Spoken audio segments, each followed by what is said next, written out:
So, I did NFL teams on the rise. In a previous video, I'll put that down in the link below if you haven't watched it yet. But now it's time for NFL teams on the downfall.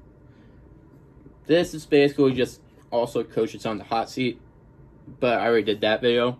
So, it's NFL teams on the downfall. Which teams just aren't going to be as good as they were previous years, or which teams just aren't looking as good as they were previously in the near future. Let's kick it off with the simplest teams that are on the downfall: Jaguars and Falcons. Both kind of already on the bottom, but I think this will be this year that kind of puts both these teams just hit the bottom. Falcons and Matt Ryan. Matt Ryan's old. It's iffy if he even has it anymore, honestly. And the Jaguars have Magic Minshew. This is basically just trying to fist magic all over again. So, he's not going to be one of the top tier quarterbacks in the league. Also, both head coaches on these teams kind of suck. So, I don't expect either of these teams to be really good.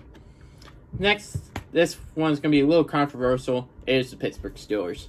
But, and realsies, Big Ben's not getting any younger. And that's the problem. Also, Juju Smith-Schuster is not going to be great wide receiver one like everybody thinks he will be. Might be mediocre, but he's best as a complimentary wide receiver to someone. Maybe Chase Claypool becomes that wide receiver one, but who knows what's really going to happen there. The Pittsburgh Steelers just aren't looking so good. They have a great defense, and the offense looks shaky. And who knows how Big Ben will even be this year or in the near future. And then we have the Texans. This team's on a downfall. I don't care. They're going to suck. J.J. Watt is basically like your only pass rusher. Also, he's kind of like that whole defense. And at this rate, he's not going to be much for you. He gets hurt almost every year now. And is at least out a few games this season or next season. He'll probably be out for a year come week 3. His injury history sucks, which is basically the story of this Texans team. Their injury history on this team suck. You trade your best wide receiver, who, remind you, doesn't get injured very often. Or I don't even know if he got injured at all. It's probably most healthy receiver on that crew. And you get Brandon Cooks, who's definitely been more injured compared to DeAndre Hopkins. And it's also to go with Will Fuller, Kenny Stills, Randall Cobb, and Kiki Cutie. All, remind you, have a pretty bad injury history. So, what, maybe 3 of these wide receivers are still available come week 10? It's not going to end up well. And most of these wide receivers are just wide receiver 2 at best. Like, most of them are just backups or slot wide receivers. So, it's not going to be a good year for them. They're on the downfall. And they have no picks for these next, 2 drafts. At least for this past draft and then next year's draft. So, and all of these wide receivers, to remind you, are basically on your 6th one. The only upside you have is Deshaun Watson. And let's see if your coach, who's basically a dumbass, even decides to trade him or keep him. All right, so we're done with that. Now we got the Chargers. I just don't see it really happening. I'm sorry. Tyrod Taylor, decent. He's not good enough to really do anything. And I don't think Justin Herbert's really the answer here. And that's why they're kind of on the downfall for me. I can understand why you don't think they're really on the downfall, but I just don't see it. Also, the Bosa brother coming up with his contract negotiation.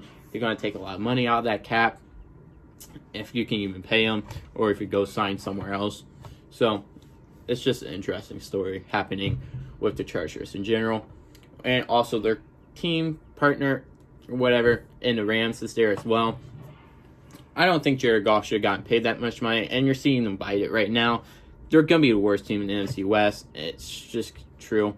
I don't know how long it'll be that true, but Goff's not the answer. I would recommend getting rid of that cap hit whenever you can, and maybe set yourself up for a future sometime in 2022, 2023. Next on this list is the Philadelphia Eagles. This is kind of my worry with the Eagles, because let's remind you, they aren't the greatest at drafting, as we have seen in these past 2 seasons. They haven't really hit as much as maybe they were before, but even then, they kind of just brought in vet players, and you just paid Carson Wentz a big contract, so that's kind of why I think they're on the downfall. but I still think they'll be a decent team. They might surprise some people and win the NFC East some years, but it's just tough to see this team on the rise. And then we have the Green Bay Packers. This one's tough too. Aaron Rodgers is still there, but he's got no wide receivers to throw to. And you got Jordan Love developing.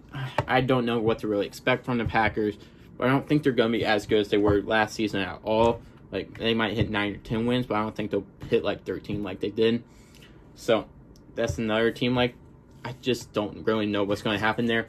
And same with the Patriots. Who knows what's going on here? They have a great defense. I don't really have much else to say other than that.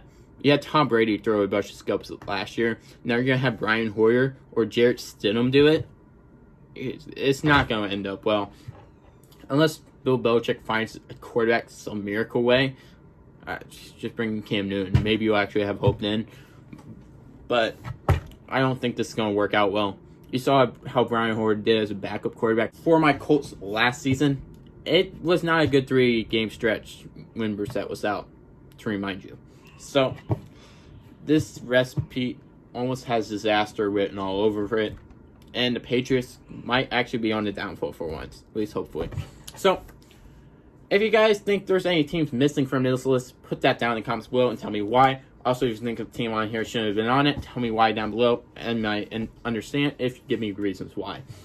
Also, if you guys have suggestions for another video, make sure to put that down in the comments below, as I may end up making a video sometime in the near future. And of course, thanks for watching. Make sure to click those links on there, Instagram, Twitter, Discord, and Patreon.